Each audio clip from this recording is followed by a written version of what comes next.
আসসালামু আলাইকুম এভরিওয়ান। আজকে দেখুন আমি হাঁসের রেসিপি নিয়ে এসেছি। আজকে আমি হাঁসকে দিয়ে রেসিপি করব। দেখুন একটা হাঁস কীরকম করছে, ওর জ্বালায় আমরা বাঁচতেছি না, সেজন্য এই হাঁসটাকে ধরে বেঁধে রাখবো আমরা। তারপর এইটাকে আমরা জবাই করব। এটা দেখুন হাঁসটা এখনো লড়াচড়া বাঁচতে চাইতেছে এখান থেকে, এটা এটা ধরে যাইতে চাইতেছে, এরকম অবস্থা। হাঁসটা টাইট করে ধরে রাখছে। এখন হাঁসটা জবাই করে এখন এটা আমি গরম পানিতে ভিজিয়ে রেখেছি। এটার উপরে পালকগুলো উঠিয়ে ফেলবো, মানে এটা শোকলা বলি, শোকলা একটা কিছু বললেই হয়।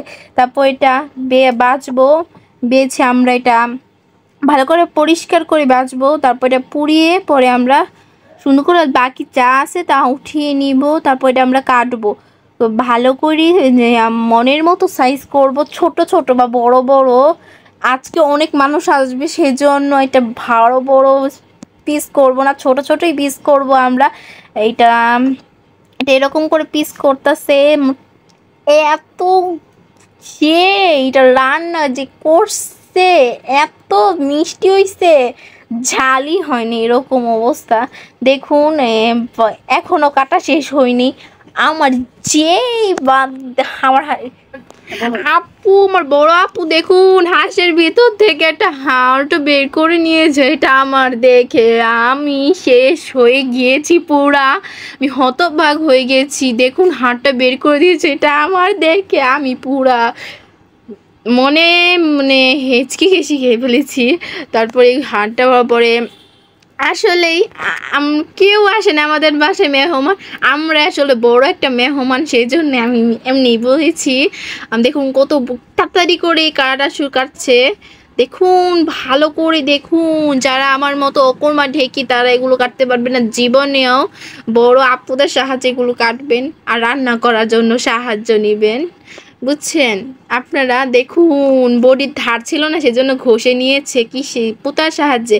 তারপর ধার হয়ে গেছে, তাড়াতাড়ি করে কাটতে পারছে এখন আমার বড় আপু। দেখুন কিভাবে কাটছে, আমি তো পারি না তো কাটতে, সেই জন্য সবগুলো মাংস কাটা শেষ। এখন দেখুন কত কিছু বের হয়েছে, অনেক মাংস হয়েছে, আমরা সবাই মিলে খেয়েবো। এখন আমরা যে পেঁয়াজ এগুলো মশলাপাতি বেশি করে দিয়ে লাড়াচাড়া দিচ্ছি আমার বড় আপু। আমিও সাহায্য করছি টুকটাক, আমি এত তো পারি না, আমি অকর্মা তো ঠিক, সেই জন্য আপনারা আমার মতো যারা অকর্মা ঢেকি তারা এগুলো জীবনও রাঁধতে চান না, বড় আপুদের সাহায্যে রাঁধবেন। আর ভালো করে কষিয়ে কষিয়ে টমেটো দিচ্ছে, আর ভালো করে কষিয়ে কষিয়ে। আর এত যে মজা হয়েছে, একটা কথা বলি, মিষ্টি হয়, মিষ্টি বেশি হয়েছে, এত মরিচ দিয়েছে ঝালই হয় নাই। পরে আরও বেশি মরিচ দিয়েছে, পরে ঝাল হয়েছে।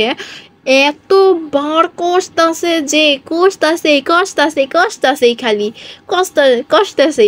পরে এই ভালো করে পরে পরে করে লাড়া দিতেছে, একটু পর লাড়া দিতেছে লাড়াই দিতেছে, সারাদিন ধরে লাড়া দিতেছে খালি কষাইতেছে। পরে মাংস দিয়ে দিচ্ছে, পরেটাকে আবু ডুবু করে দিচ্ছে, মানে ডিগবাজি করে দিচ্ছে। এমনিভাবে ভালো করে লাড়াচাড়া দিয়েছে, লাড়া দিতাছে সারাটা দিন ধরে দিতাছে।